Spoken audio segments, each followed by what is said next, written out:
Gedurende die 1960s is die Gariepdam gebou. 'n Deel van die projek was om 'n tonnel te bou om vanaf hierdie dam water te neem na die droë deel van die Oos-Kaap. Hierdie projek het nog altyd my verbeelding aangegryp. Kom ons kyk gou na 'n paar insette van 'n ou film oor die projek en dan besoek ons Tebus waar die tonnel invloei vanaf die Gariep. The tents, which were erected on the banks of the Orange River in July 1963, marked the beginning of an 11-year project to divert the water of the Orange River through the 83-kilometer-long Orange Fish Tunnel to the thirsty valleys of the Eastern Cape. The tunnel was first conceived in 1928, but it was only 35 years later that workmen arrived at the site to erect the 3 construction townships which would house the families of the men who would build the tunnel.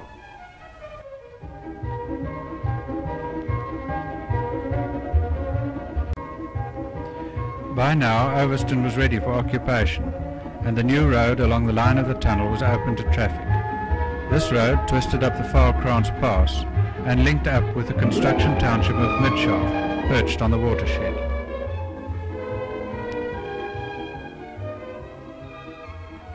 The road left the plateau, plunged down the Bulhoek Pass, and then carried on to the third township of Tebus, nestled under the spectacular Tebus and Koffiebusch peaks, and lying 80 kilometers south of the tunnel intake on the Orange River.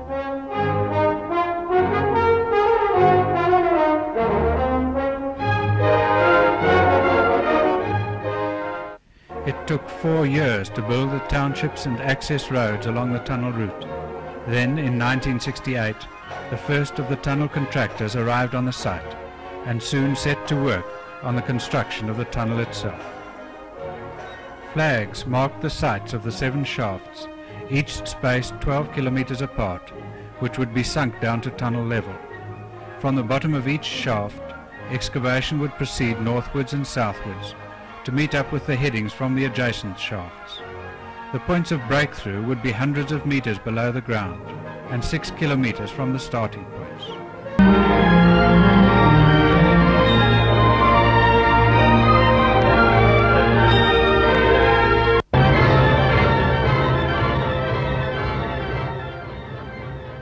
The children soon made use of the newly constructed swimming pool, while their parents ended the week with a relaxing game of tennis.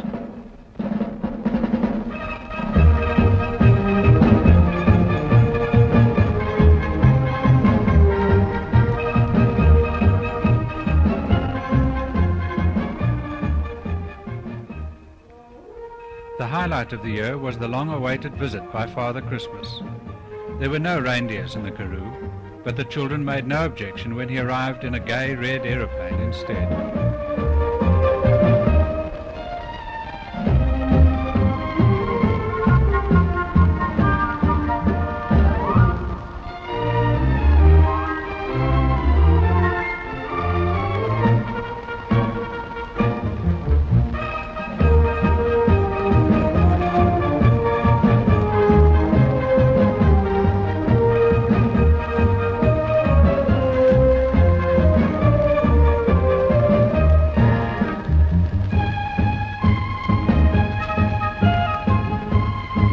The start of the excavation of the tunnel was slow and unspectacular.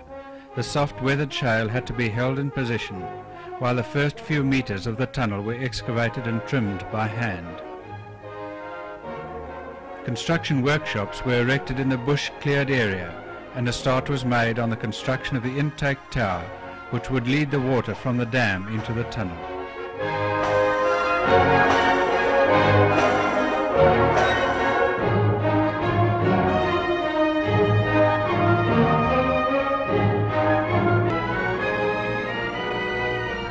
In the meantime, the intake tower was rapidly nearing completion. This imposing structure would house the gates which would control the flow of water into the tunnel.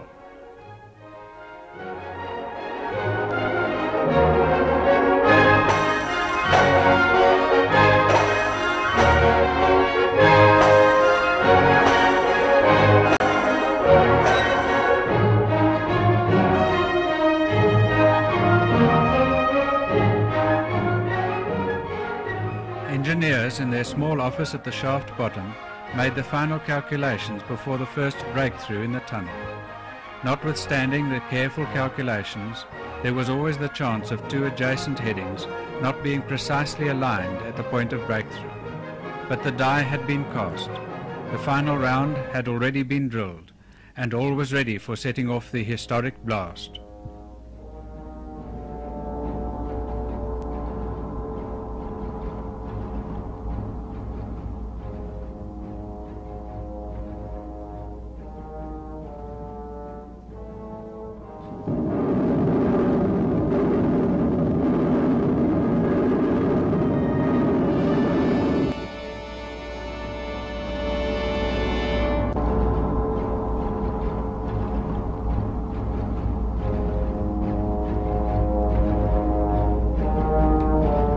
Breakthrough in March 1970 was a happy occasion for the tunnellers and their guests. But the tunnel was still far from complete. There were still 7 more points where the tunnel would have to be holed through, and even then the tunnel would still have to be lined with concrete. 4 more years would have to pass before the tunnel could finally be commissioned. The spontaneous joy was not tempered by the thought that the tunnel would eventually cost the taxpayer more than R1 million for every kilometre advanced. Nor did they give more than a passing thought to the dangers of their occupation, which had already claimed over 60 lives in the dark confines of the tunnel. In the meantime, the Hendrik Verwoerd Dam was complete, and its waters filled the valleys around Overston. A lot of hard work still lay ahead before the commissioning of the tunnel, but the back of the work had been broken, and the excavation of the tunnel was complete. Dit was die konstruksie, maar kom ons gaan kyk nou hoe lyk dit vandag daar en veral hoe lyk dit daar waar die water uitvloei in die Tebesrivier.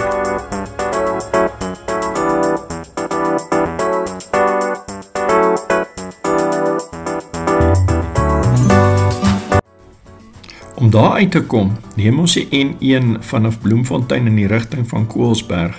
Ons draai dan af in die rigting van Betulie.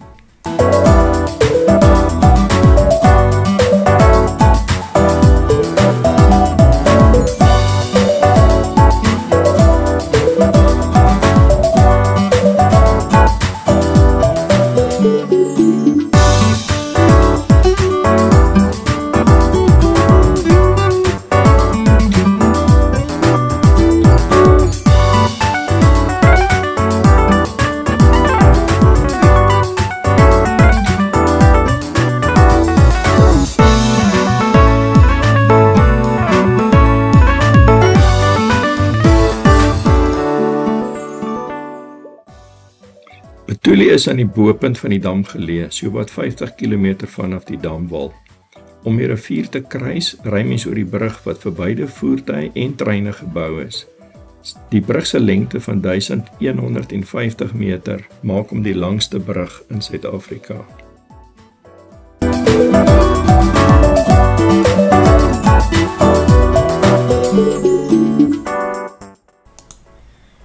Ons is opgewonde om uiteindelik die tonnel se inlaat by Overston te bereik. Dan pak ons die pad aan na Tebes. Die pad volg basies die tonnel se roete en gaan deur Steynsburg voordat ons die Tebes en Koffiebus koppies op die horison opmerk.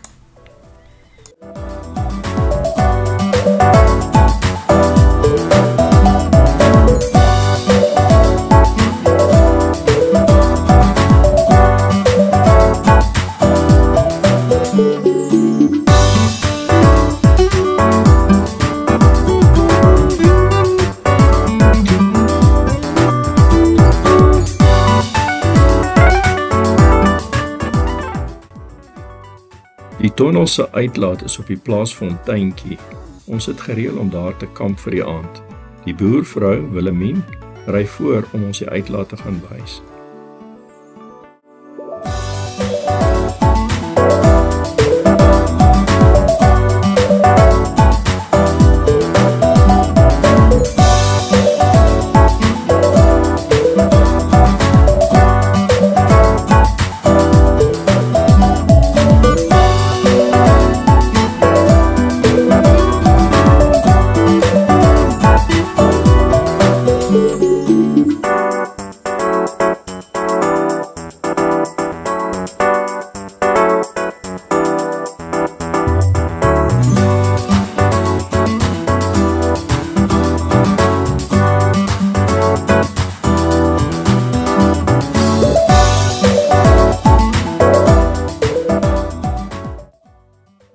tonnel se uitloop is basies in 'n massiewe groot swembad. Die water spoel dan oor die rand van die swembad en beland in 'n kanaal. Die rede vir die swembad is om die spoed en die krag van die water te verminder voordat dit in die kanaal beland.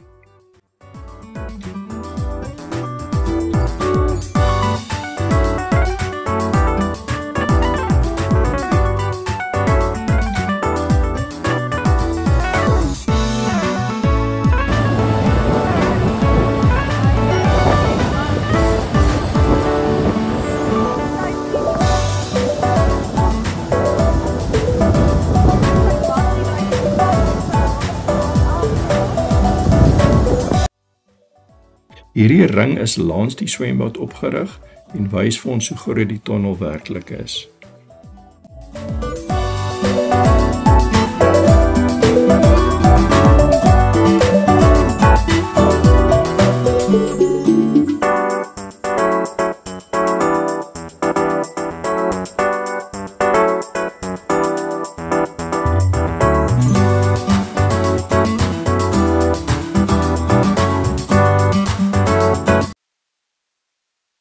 Ons volg die pad langs die kanaal tot waar dit stop en in die rivier invloei.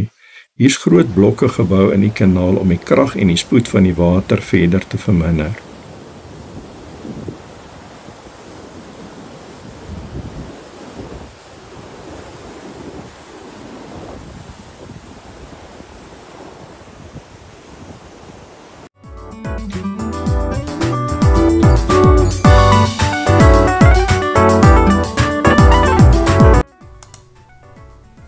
Hierdie kanaal neem die water tot in die Tebesrivier.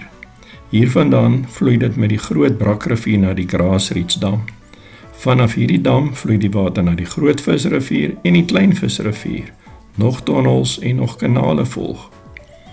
Waar die water vloei omskep dit die eens dorre aarde in baie goeie vrugbare landbougrond.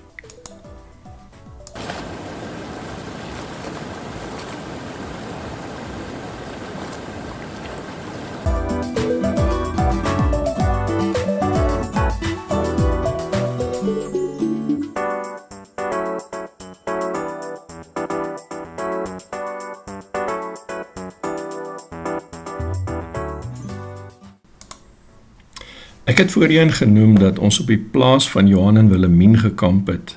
Hierdie plaasfonteintjie is die eerste plaas wat water uit die skeme ontvang. Hulle bied ook gaste verblyf aan. Hulle gastehuis is nog in een van daai ou plaashuise met houtvloere en reuse vertrekke. Jy kan ook in die igloo bo teen die Tebeskoppie gaan oorslaap. Johan sal jou met sy bakkie daar aflaai en jou in stilte, hout en ys oorlaat vir die aand. Dis ook die ideale plek, nou nie die koppie nie, maar die huis, as jy nuuskierig is oor die tonnel en wil kom kyk hoe dit daar lyk wanneer die departement waterwese die spreekwoordelike krane elke jaar in Mei toedraai en die tonnel inspekteer.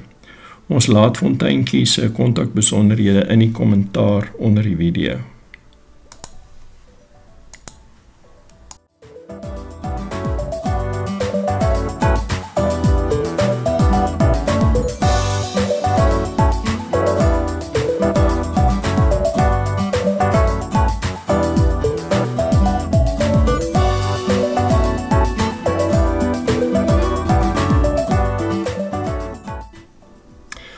Ons groet dan die interessante plek hier aan die voete van die koffiebus en die teebeskoppies in ons reis verder. Jy is baie welkom om te loer waar ons volgende reis ons neem. Loer gerus op ons blog by ons reis.blog of volg ons op die Facebookblad met die soortgelyke naam. Tot later.